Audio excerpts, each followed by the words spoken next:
Baik, kembali Mas Umam kita dengarkan bahwa Prabowo sepertinya mengkonfirmasi nih akan bertemu dengan PKB atau Betul. menuju ke DPP PKB, tapi masih menunggu undangan. Nah ini sinyal-sinyal ini tampaknya sudah semakin kuat bahwa kemungkinan besar PKB ini akan merapat ke pemerintahan Prabowo Gibran. Ya, rasanya sudah terkonfirmasi ya. Pak Prabowo sendiri sudah mengatakan ya, meskipun formatnya ini yang menjadi unik. Banyak pihak yang berspekulasi bahwa Pak Prabowo datang untuk menyambangi gitu ya secara aktif, tetapi ternyata ini basisnya undangan. Kalau misal undangan berarti yang melakukan langkah proaktif adalah PKB untuk menghadirkan Pak Prabowo. Meskipun tentu ini ada pertemuan visi dan juga negosiasi kepentingan yang menjadi satu pusat dari pertemuan kedua elit tersebut. Tetapi kalau misal memang itu akan dilakukan, berarti ini menjadi sinyal yang sangat kuat. PKB tampaknya positif menjadi bagian dari pemerintahan ke depan, dan ini akan dibuka ruang yang cukup terbuka bagi PKB. Dan keuntungan bagi Pak Prabowo untuk memasukkan PKB, pertama, tentu akan menambah kekuatan elektoral dalam konteks kekuatan politik di backup parlemen. Dengan akumulasi kekuatan, jika Nasdem masuk, PKB masuk, maka praktis sudah ada sekitar 60% dukungan politik bagi pemerintahan Prabowo Gibran di parlemen ke depan.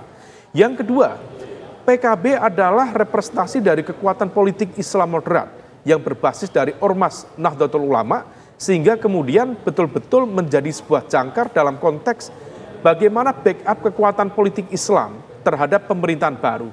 Saat ini di Koalisi 02 baru ada PAN yang menjadi representasi dari kekuatan Islam politik Muhammadiyah, maka kalau misalnya kemudian PKB masuk, ini akan menegaskan bahwa pemerintahan baru di bawah kepemimpinan Prabowo Gibran mendapatkan backup dari kekuatan Islam moderat yang direpresentasikan oleh basis kekuatan Nahdlatul Ulama dan juga Muhammadiyah. Adapun yang ketiga, tentu ini menjadi sebuah penegasan karena bagaimanapun juga hasil dari cross tabulasi di data Pileg kemarin juga Pilpres, ternyata meskipun Caimin menjadi cawapres di kubu 01, tampaknya terjadi split ticket voting, di mana basis pemilih loyal PKB yang tetap loyal memberikan dukungan dalam Pileg kepada PKB, tetapi dalam konteks Pilpres, mereka lebih banyak memberikan dukungan kepada pasangan Prabowo Gibran. Nah, maka kemudian ketika terjadi pertemuan antara Pak Prabowo dengan elemen di dalam inti pimpinan PKB, dan kemudian kalau misal memang betul PKB kemudian akhirnya bersatu dengan pemerintahan Prabowo Gibran, maka hal ini akan menjadi sebuah penyambung rasa sekaligus penyambung lidah basis pemilih loyal Nahdlatul Ulama yang menjadi basis pemilih loyal PKB untuk memberikan dukungan kepada pemerintahan baru Prabowo Gibran ke depan.